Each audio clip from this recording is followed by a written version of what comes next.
My dear sir, my dear uncle, ஏண்டா இந்த விஜய தொட்டோம்? ஏண்டா விஜய் கூட இருக்கிற அந்த மக்களை தொட்டோம்? நினைச்சு நினைச்சு நினைச்சு ஃபீல் பண்ண போறீங்க. இந்த விஜய் சும்மா எதையும் சொல்ல மாட்டான். ஒன்னு சொன்னா அதை செய்யாம விட மாட்டான். நம்ம ஆட்சிக்கு வந்தா அது என்ன வந்தா வருவோம். அது மக்களுக்கு நல்லாவே தெரியும். குறி வைத்தால் தவற மாட்டேன், தவறுமானால் குறியே வைக்க மாட்டேன். சும்மா பிளாஸ்ட் பிளாஸ்ட் தான். இன்னும் நாங்க விமர்சனம் செய்ய ஸ்டார்ட் பண்ணவே இல்லையே, இன்னும் நாங்க அடிக்க ஸ்டார்ட் பண்ணவே இல்லையே, அதுக்குள்ள அலர்னா எப்படி? பாப்பா பவள விழா பாப்பா, நீ பாசாங்கு காட்டாத பாப்பா. நீ நல்லவர்கள் போல் நடிப்பதை பார்த்து நாடே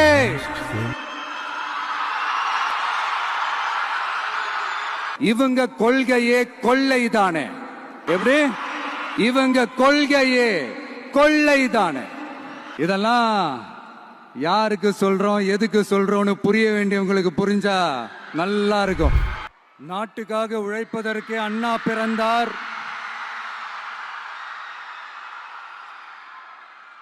பொது நலத்தில் தானே நாள் முழுக்க கண்ணா இருந்தார் அப்படின்ட்டு எம்ஜிஆர் அவர்கள் ஒரு பாட்டு ஒன்று பாடியிருக்கிறாங்க, கேட்டிருப்பீங்க. அப்படிப்பட்ட நம்ம காஞ்சி தலைவர் அறிஞர் அண்ணா அவர்கள் பிறந்த மாவட்டம் தான் இந்த காஞ்சிபுரம் மாவட்டம்.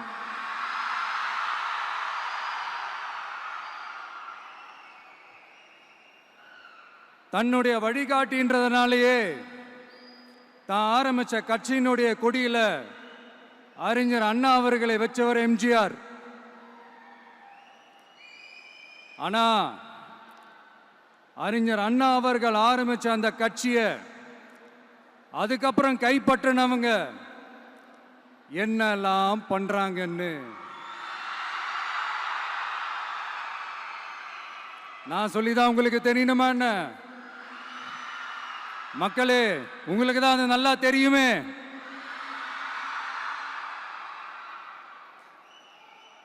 தனிப்பட்ட முறையில் எங்களுக்கும் அவங்களுக்கும் எந்த பிரச்சனையும் கிடையாதுங்க.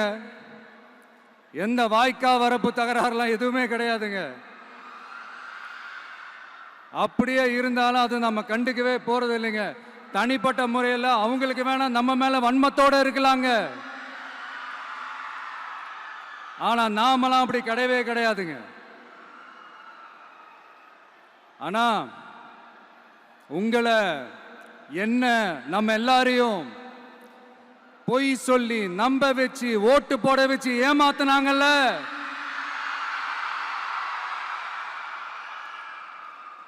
அப்படி ஏமாத்தி ஆட்சிக்கு வந்து நல்லது செய்யற மாதிரி நடிக்கிறாங்கல்ல, நாடகம் ஆடுறாங்கல்ல, அவங்கள எப்படி நம்ம கேள்வி கேட்காம இருக்க முடியும்? அதனால அவங்கள நம்ம கேள்வி கேட்காம விட போறதே இல்லை.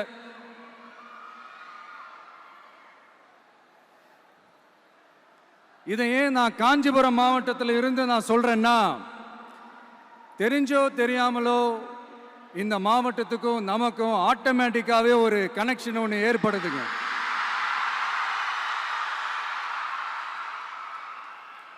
ஏன்னா நம்மளுடைய முதல் கள பயணத்தை தொடங்கினதே பரந்தூர்ல இருந்து தான். பரந்தூருக்கு போய் அந்த மண்ணில் நின்று அந்த மக்களுக்காக கேள்வி கேட்டதும் இதே அண்ணா அவர்கள் பிறந்த காஞ்சிபுரம் மாவட்டம் தான்.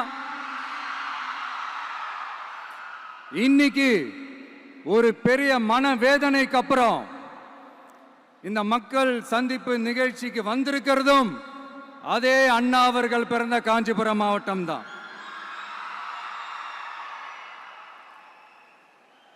அதனால நமக்கு எல்லாமும் கொடுத்த நம்ம மக்களுக்காக எல்லா நல்லதையும் செய்யணும். அதுவும் சட்டப்பூர்வமாக செய்யணும், அங்கீகாரத்தோட செய்யணும், அதிகாரப்பூர்வமாக செய்யணும், ஒட்டுமொத்த தமிழ்நாட்டு மக்களுக்கும் செய்யணும், ஒரே மாதிரி செய்யணும், ஒரே எண்ணத்தோட செய்யணும். அந்த ஒரே லட்சியத்தோட தான் நாம் அரசியலுக்கே வந்திருக்கிறோம். அதனால தான் மக்களிடம் செல் அப்படின்னு சொன்ன அண்ணாவை கையில் எடுத்தோம். அவங்க சொன்ன மாதிரி மக்களை நோக்கி போறோம். ஆனா மக்களிடம் செல்னு சொன்ன அண்ணாவை மறந்தது யாரு?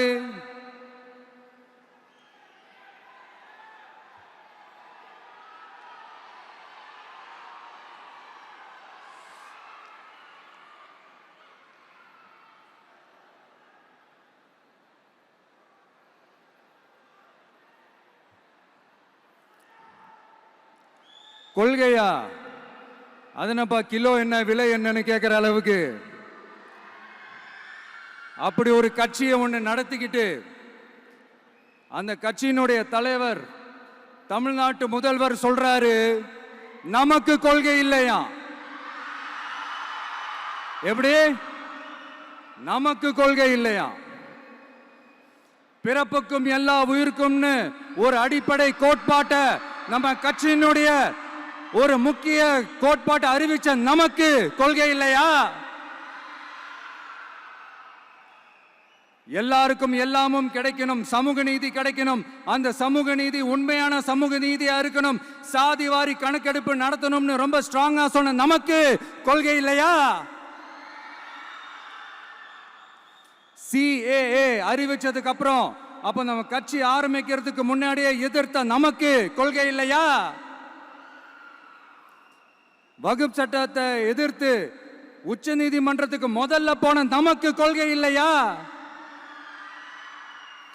நீட்ட வந்தா ஒழிச்சிருவேன், நீட்ட வந்தா அழிச்சிருவேன், ஆட்சிக்கு வந்தவனே ரத்து செய்யறதே நீட்ட தான், அப்படி இப்படின்னு கதையெல்லாம் விடாம கல்விய மாநில பட்டியலில் சேர்க்கணும்னு சொன்னதோட மட்டும் இல்லாம அதுக்கு ஒரு இடைக்கால தீர்வை சொன்ன நமக்கு கொள்கை இல்லையா? சமத்துவம் சம வாய்ப்புன்னு ரொம்ப ஸ்ட்ராங்கா சொன்ன நமக்கு கொள்கை இல்லையா? இப்படி கொள்கையை வெறும் பேச்சில மட்டுமே பேசிக்கிட்டு எல்லா கொள்கையும் அண்டர் கிரவுண்ட்ல அடக்கி வச்சுக்கிட்டு என்னமோ இவங்களுக்கு மட்டும்தான் எல்லா கொள்கையும் குத்தகைக்கு எடுத்த மாதிரி, இவங்க கொள்கையே கொள்ளை தானே. எப்படி இவங்க கொள்கையே கொள்ளை தானே. இதெல்லாம் மக்களுக்கு யாருக்கும் தெரியாதுன்னு நினைச்சிட்டு இருக்கீங்களா?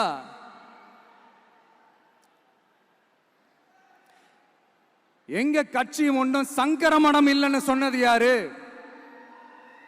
யார் சொன்னாங்க? ஏன் சொன்னாங்க? எதுக்கு சொன்னாங்க? இப்போ உங்க கட்சியில என்ன நடந்துகிட்டு இருக்குது அதையும் கொஞ்சம் யோசிச்சு பாருங்க, இதையும் கொஞ்சம் யோசிச்சு பாருங்க. அதனால பாப்பா, பவள விழா பாப்பா, நீ பாசாங்கு காட்டாத பாப்பா, நீ நல்லவர்கள் போல் நடிப்பதை பார்த்து நாடே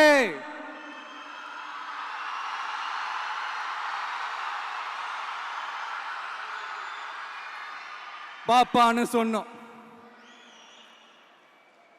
அப்ப கூட பாத்தீங்கன்னா பாப்பான்றது ரொம்ப ஆசையா பாசமா சாஃப்டா தான் சொன்னோம். அதையே நீங்க அதிர்ச்சியா எடுத்துக்கிட்டீங்கன்னா அதுக்கு நாங்க என்ன பண்றது? அதே நீங்க விமர்சனம்னு சொன்னீங்கன்னா நாங்க என்ன பண்றது? இன்னும் நாங்க விமர்சனம் செய்ய ஸ்டார்ட் பண்ணவே இல்லையே, இன்னும் நாங்க அடிக்க ஸ்டார்ட் பண்ணவே இல்லையே, அதுக்குள்ள அலர்னா எப்படி?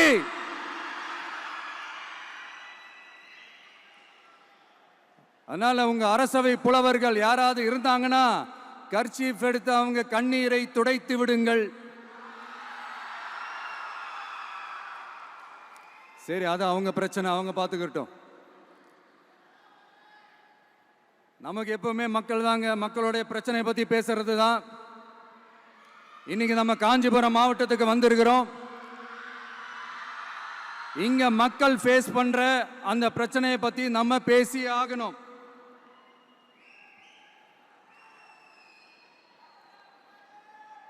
இந்த காஞ்சி மண்ணை வாழ வைக்கிற ஜீவ நதி பாலாறு, உயிர் நதி பாலாறு. இந்த மக்களோட உயிரோடவும் ரத்தத்தோடும் கலந்து ஓடுவது பாலாறு. அந்த பாலாறை இன்னைக்கு பெரியார் பெயரையும் அண்ணா பெயரையும் சும்மா பேருக்கு வச்சுக்கிட்டு ஆட்சி நடத்துறவங்க என்ன பண்றாங்க தெரியும்ல? சுரண்டிட்டாங்க, கொள்ளை அடிச்சிட்டாங்க, நாசம் பண்ணிட்டாங்க, மோசம் பண்ணிட்டாங்கன்னு இன்னும் என்ன வேணாலும் சொல்லலாம். ஆக மொத்தம் அழிச்சிட்டாங்க. இதை நான் ஏதோ போற போக்கில் ஏதோ அடிச்சு விடலங்க, ஆதாரத்தோட தான் சொல்றேன். அனுமதிக்கப்பட்ட அந்த லெவலை தாண்டி 22,70,000 யூனிட் மணலை கொள்ளையடிச்சிருக்கிறாங்க. ஆக மொத்தம் இதுல அவங்க அடிச்ச கொள்ளை எவ்வளவு தெரியுமா? ரொம்பலாம் இல்ல, கம்மி தான். 4,730 கோடி. கம்மி தான் இல்ல?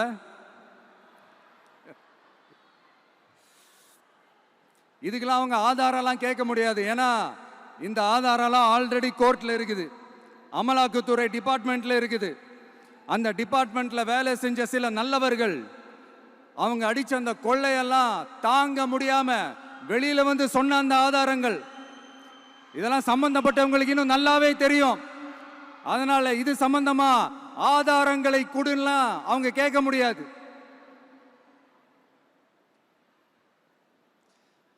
மணலை கொள்ளையடிச்சா நீர்நிலைகள் அழியும், ஏரி குளம் கண்மாய் எல்லாம் அழியும். இதெல்லாம் அழிஞ்சா விவசாயம் அழியும், விவசாயம் அழிஞ்சு போனா விவசாயிகள் அழிஞ்சிருவாங்க. ஆக மொத்தம் நாம் எல்லாரும் மொத்தமா அழிஞ்சு போக வேண்டியதுதான். இப்படி மேலிருந்து கீழே வரைக்கும் ஒரு கட்சியை சிண்டிகேட் போட்டு கொள்ளையடிக்கிறத கேள்விப்பட்டிருக்கிறீங்களா மக்களே? இதே காஞ்சிபுரத்தோட உலக பெருமை நம்ம பட்டும் கைத்தறி துணியும், அதை தயாரிச்சு கொடுக்கிற கைத்தறி நெசவாளர்களும் தான். காஞ்சிபுரம் பட்டுன்னு சொன்னா உலகத்துக்கே தெரியும். ஆனா அதை தயாரிச்சு கொடுக்கிற நெசவாளர்கள் நிலை என்ன தெரியுமா? வறுமை, துன்பம், கந்துவட்டி கொடுமை. பட்டு கைத்தறிக்கு கூட்டுறவு சங்கங்கள் இருக்கு, பருத்தி கைத்தறிக்கும் கூட்டுறவு சங்கங்கள் இருக்கு. சுமார் 40,000 பேர் அதில் உறுப்பினர்களா இருக்கிறாங்க. அது போக சாய தொழில், தறிப்பட்டறை தொழில், இதை நம்பி 40,000 குடும்பங்கள் இருக்கு. ஆனா அவங்களோட ஒரு நாள் கூலி எவ்வளவு தெரியுமா? வெறும் 500 ரூபா தான். அதை கொஞ்சம் அதிகப்படுத்தி கொடுங்கன்னு போராடி போராடி பார்த்து ஒன்றும் நடக்கல. இதோட அவங்க கஷ்டம் முடிஞ்சுதா? வடகிழக்கு பருவமழை அந்த 500 ரூபா கூலிக்கு வேட்டு வச்சிடுச்சு. எப்படி விவசாயிகள் டெல்டா மாவட்டங்களில் மழையால பாதிக்கப்பட்டாங்களோ, அவங்கள கண்டுக்காம எப்படி இந்த அரசாங்கம் கைவிட்டுடுச்சோ, அதே மாதிரி தான் நம்ம கைத்தறி நெசவாளர்களும் மழையால பாதிக்கப்பட்டிருக்கிறாங்க. அடுத்து இந்த காஞ்சிபுரம் மாவட்டத்தோட பஸ் ஸ்டாண்டு 60 வருஷத்துக்கு முன்னாடி கட்டினதான். அண்ணா அவர்கள் ஆட்சிக்கு வந்தப்போ கட்டியிருப்பாங்க போல. அது இன்னும் புதுப்பிக்க கூட முடியாம கேட்டா என்ன சொல்லுவாங்க? அந்த லேண்டு கேஸ்ல இருக்குது. இல்ல நான் கேட்கிறேன், ஒரு கவர்மெண்ட்னால வேற ஒரு நல்ல இடத்தை தேர்வு செஞ்சு ஒரு பஸ் ஸ்டாண்ட் கட்டி தர முடியாதா?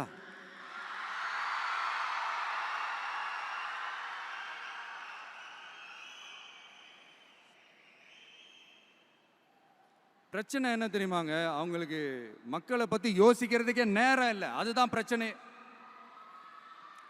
அடுத்து பாலாஜாபாத் பக்கத்துல அவலூர் ஏரி இருக்கு. அது பாலாற்றை விட உயரமா இருக்கு. அதனால என்ன ஆகுதுன்னா, ஆத்து தண்ணி ஏரிக்கு போக முடியாம போயிடுது. அதை சரி பண்ணி அந்த இடத்துல ஒரு தடுப்பணையை கட்டினா ஏரி நிறைய தண்ணி நிற்கும். அப்படி நின்னா அவலூர் மட்டும் இல்ல, ஆசூர் உட்பட இன்னும் எத்தனை கிராமங்கள், எத்தனை ஆயிரம் ஏக்கர் விவசாயம் நல்லா நடக்கும். இதுக்கு இன்னும் எத்தனை வருஷம் மக்கள் கோரிக்கை கொடுக்கணும், மக்கள் போராடணும். இந்த பிரச்சனையெல்லாம் இருக்கிற அதே காஞ்சிபுரம் மாவட்டத்தில் தான் பரந்தூர் ஏர்போர்ட் கட்டுற பிரச்சனையும் இருக்குது. அந்த பிரச்சனையில கண்டிப்பா நாங்க விவசாயிகள் பக்கம் தான் நிற்போம், அதுல எந்த மாற்று கருத்துமே கிடையாது. இந்த கவர்மெண்ட் பரந்தூர் விவகாரத்தில் எங்களுக்கோ இல்ல விவசாயிகளுக்கோ எந்த விதமான காரணங்கள் சொல்லி எஸ்கேப் ஆகவே முடியாது. இப்படி மக்களுக்காக மக்களோட பிரச்சனைகளை எடுத்து பேசுறதுனால இப்போ ஆட்சியில் இருக்கிறவங்களுக்கு நம்ம மேலே ஒரு ஆத்திரம் வரத்தானே செய்யும். அதனால தான் நீங்கள் பார்த்தீங்கன்னா சட்டசபையில் ஆரம்பித்து ஒரு சாதாரண நிகழ்ச்சி வரைக்கும் எல்லா மேடையிலையும் மேடைக்கு மேடை டிவிக்கே தான். டிவிக்கே அவதூறு, அவதூறு டிவிக்கு, டிவிக்கே அவதூறு, அவதூறு டிவிக்கு. இதுக்கெல்லாம் கண்டிப்பா நாங்க பதில் சொல்லுவோம், சொல்லாமலாம் இருக்க மாட்டோம். இப்ப கூட கரூரை பத்தி பேசுவேன்னு எதிர்பார்த்திருப்பாங்க, அதை நான் கொஞ்சம் அப்புறமா பேசுறேன். பட் இப்போ நம்மளுடைய விஷன் என்னன்னு சொல்லணும்னு நான் கொஞ்சம் ஆசைப்படுறேன். நம்ம ஆட்சிக்கு வந்தா, அது என்ன வந்தா,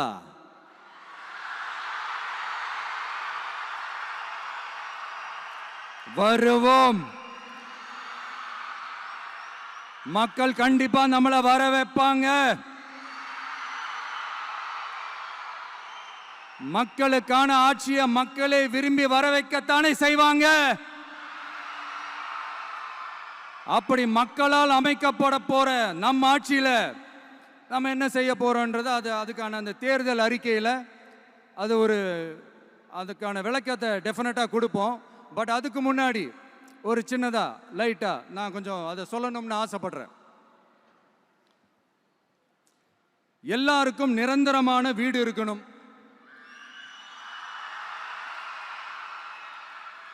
ஒவ்வொரு வீட்டுக்கும் ஒரு மோட்டார் சைக்கிள் வாகனம் உறுதியா இருக்கணும். காரும் தான் லட்சியம். அதுக்கான வசதி வாய்ப்பை உருவாக்குற அளவுக்கு பொருளாதார வளர்ச்சிக்கு வழியை உண்டாக்கணும். ஒவ்வொரு வீட்டில் இருக்கிற ஒவ்வொருத்தரும் மினிமம் டிகிரி படிச்சிருக்கணும்.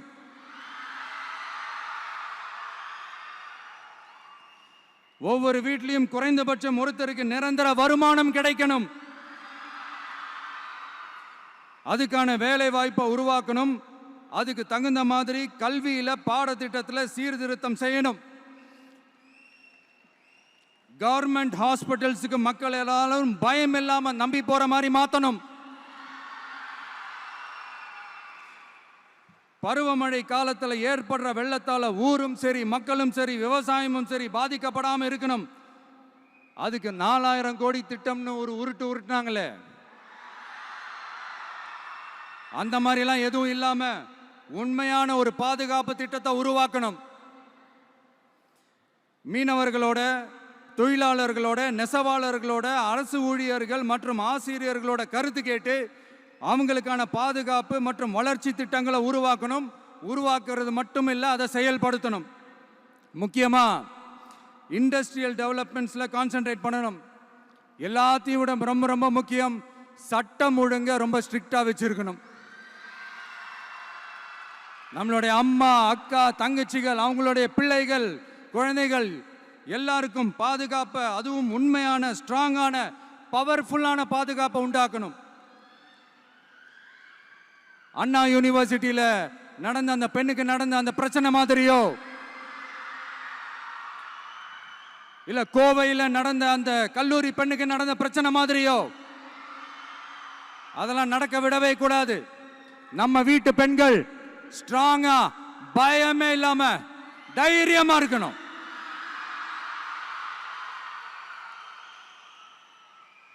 இதை எப்படி செயல்படுத்த போறோன்றது முன்னாடி சொன்ன மாதிரி நம்மளுடைய தேர்தல் அறிக்கையில் அதுக்கான விளக்கத்தை ரொம்ப டீட்டெயில்டாக கொடுப்போம். நான் சும்மா மற்றவங்க மாதிரி அவங்கள மாதிரி எல்லாத்தையும் அடிச்சு விட்டுட்டு ஏமாத்துற வேலையெல்லாம் இங்கே கிடையாது நம்ம கிட்ட. நான் மறுபடியும் சொல்றேன், நம்ம அரசியலுக்கு வந்தது உங்களுக்கு நல்லது நல்லது நல்லது மட்டுமே செய்யறது தான். எங்களுக்கு வேற எந்த அஜெண்டாவும் கிடையாது. அதனால தான் பார்த்தீங்கன்னா கொள்கை எதிரி யாரு, அரசியல் எதிரி யாருன்னு திட்டவட்டமாக சொல்லிட்டு அது வெளியே சொல்லிட்டு களத்துக்கு வந்திருக்கிறோம். அதில் எந்த விதமான குழப்பமோ எந்த விதமான ஊசலாட்டமோ எதுவுமே இருக்க போறதில்ல. இந்த விஜய் சும்மா எதையும் சொல்ல மாட்டான். ஒன்னு சொன்ன அதை செய்யாம விட மாட்டான். அது மக்களுக்கு நல்லாவே தெரியும். அப்புறம் ஒரு அதிசயம், அதிசயம்னு சொல்ல முடியாது, இது ஒரு கண்டுபிடிக்க முடியாத ஒரு உண்மைன்னு சொல்லலாம். அது என்னப்பா அது? தற்குறியா?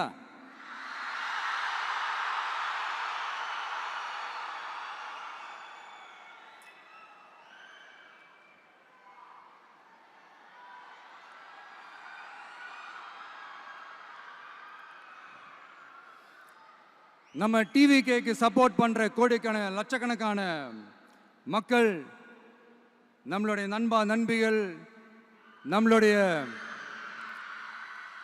ஜென்சி கிட்ஸ் எல்லாரையும் தற்குறிகள்னு சொல்லி வாங்கி கட்டிக்கிட்டு இப்போ அவங்களாம் தற்குறி எல்லாம் கிடையாது, அப்படிலாம் அவங்கள கூப்பிடாதீங்க, அவங்க சங்கிகள்லாம் கிடையாது, அப்படிலாம் அவங்கள கூப்பிடாதீங்கன்னு சொல்லி ஒரு குரல். யாருடா அந்த குரல் அப்படின்னு பார்த்தா,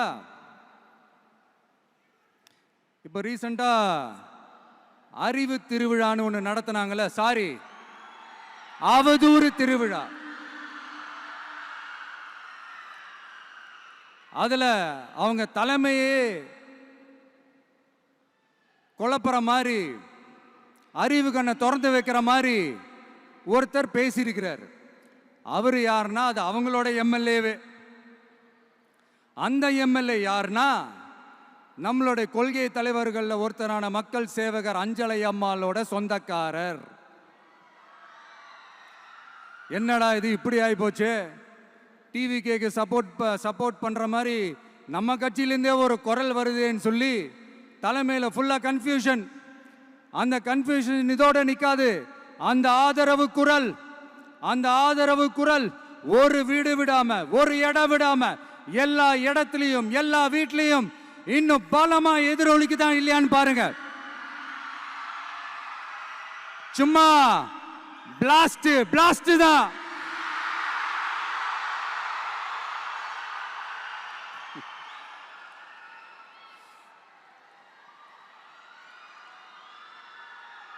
இது இன்னைக்கு நேத்தெல்லாம் நடக்கலைங்க, 1972லயே நடந்து முடிஞ்சிருச்சு. எப்போ எம்ஜிஆர் அவர்கள் கட்சி ஆரம்பிச்சாங்களோ அப்பவே அது ஒரு கூத்தாடி கட்சி. எப்போ எம்ஜிஆர் அவர்களுக்கு பின்னாடி அத்தனை மக்கள் திரண்டு நின்னாங்களோ அப்பவே அது ஒரு கூத்தாடி கும்பல். நடிகர் கட்சின்னு சொன்ன ஒருத்தர் அதுக்கப்புறம் எம்ஜிஆர் கூடயே போய் சேர்ந்துட்டாரு. இன்னொருத்தர் இவரெல்லாம் ஒரு ரவுண்டு தாங்க வருவாரு, ரெண்டாவது ரவுண்ட்லாம் காணாம போயிடுவார்னு சொல்ல இன்னொருத்தர் அதுக்கப்புறம் போய் எம்ஜிஆர் கிட்டே போய் சேர்ந்துட்டார். ஸோ இந்த மாதிரி இவங்க ரெண்டு பேர் மட்டும் இல்லை, ஒட்டுமொத்த தமிழ்நாட்டு மக்களும் எம்ஜிஆர் அவர்கள் கூட தானே போய் சேர்ந்தாங்க.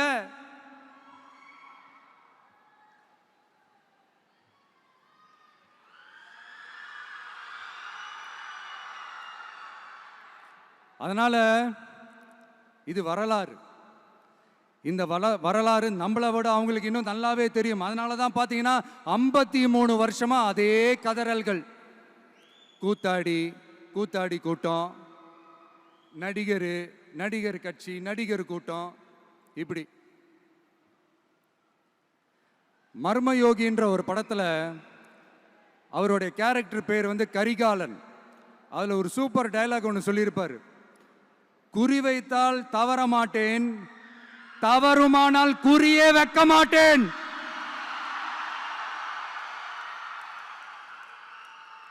இதெல்லாம் யாருக்கு சொல்றோம், எதுக்கு சொல்றோம்னு புரிய வேண்டியவங்களுக்கு புரிஞ்சா நல்லா இருக்கும். ஏண்டா இந்த விஜய தொட்டோம்?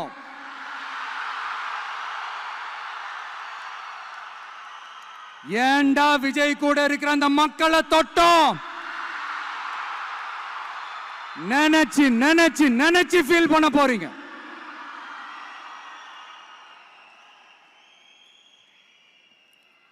அப்புறம் நமக்கு இந்த அரசியல் புரிதல்லாம் இல்லை, அது இல்லை, இது இல்லை. அப்புறம் நான் கேட்கிறேன், மக்கள் எல்லாரும் உங்களுக்கு தற்குறிகளா?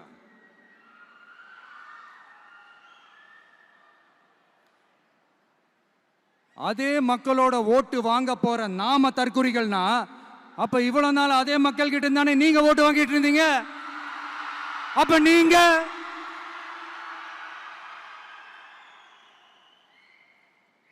அந்த மக்களுக்கு நீங்க காட்டுற மரியாதையும் நன்றியும் இதுதானா?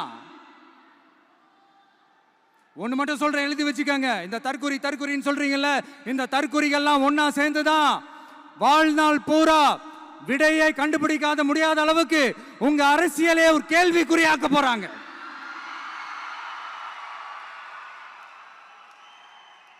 இவங்கெல்லாம் யாரும் இங்க தற்குறிகள்லாம் கிடையாது. இவங்க எல்லாரும் தமிழ்நாட்டு அரசியலோட ஆச்சரியக்குறி. இவங்க எல்லாரும் தமிழ்நாட்டு அரசியலோட அந்த மாற்றத்திற்கான அறிகுறி. சும்மா லாஜிக்கே இல்லாம தற்குறி.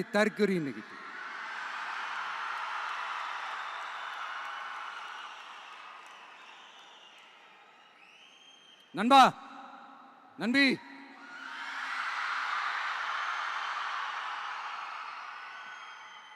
எல்லா மேடையிலும் ரிப்பீட்டடா ஒரு விஷயம் நான் சொல்லுவேன்ல, இப்ப நீங்க சொல்லுங்க. ஒண்ணு, இன்னொன்னு, ரிப்பீட். ஒண்ணு, இன்னொன்னு. இந்த போட்டி எப்படி இருக்க போகுதுன்னா, மக்களோட மக்களா நிக்கிற நமக்காக மக்களே டிசைட் பண்ணி போறாங்க. My dear sir, my dear uncle,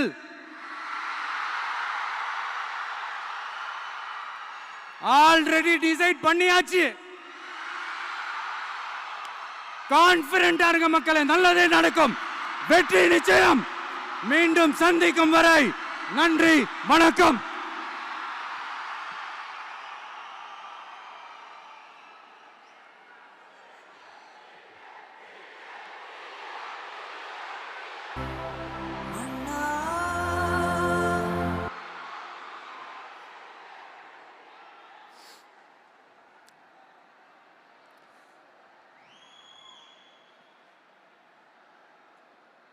வெளியில போக பர்மிஷன் கிடைச்சவொன்னே கூடிய சீக்கிரம் வெளியில வருவோம். அதனால தான் இப்படி ஒரு ஏற்பாடு. எல்லாரும் இருந்து சாப்பிட்டு போகணும்.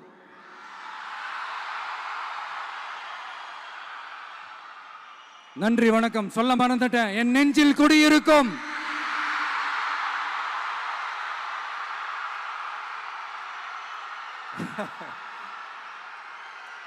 Sorry, slip my mind. Thank you. மீண்டும் சந்திக்கும் வரை நன்றி, வணக்கம்.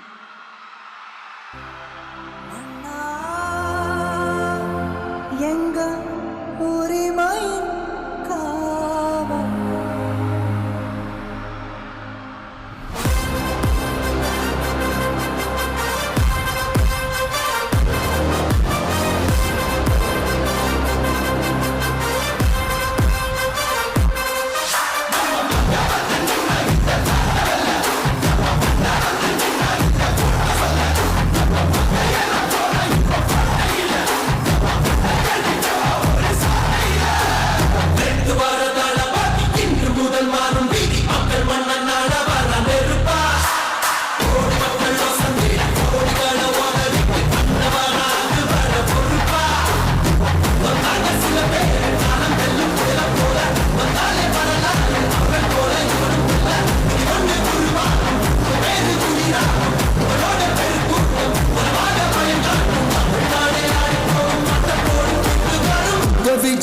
விஜய் உயிரன வரனா